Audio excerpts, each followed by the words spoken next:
Welcome to the Election Command Center. In our first story, the Progressive People's Party has directed its lawyers to file contempt suit against the Electoral Commission for accepting its banker's draft of 50,000 cedis filing fee. The EC took the banker's draft from the PPP, explaining it thought the PPP had withdrawn the injunction case in court. The People's Party filed a suit at the High Court seeking an injunction to prevent the EC from receiving the reviewed filing fees for presidential and parliamentary candidates. The party says the EC's decision to accept the filing fee despite the injunction application seeking to prohibit that action amounts to disrespect for the court.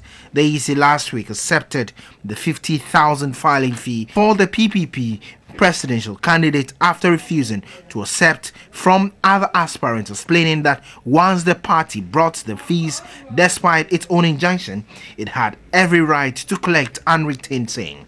The party said the EC's action is a clear contempt of the court. We are in the process of putting the paperwork together in our legal department to process a contempt charge against the Electoral Commission for accepting our fee when they were injuncted from accepting the fees. The party refused claims that it was baiting the EC. The bait is when you walk away without even reminding the Electoral Commission's obligation to retain the deposit, because they were not supposed to accept. But since we made them aware that they were holding on to the deposit for which they ought to retain, we all heard her response. Her response was that she was going to keep it. So I don't want to classify that as a bait. Meanwhile, some senior lawyers have rebuked the PPP's action.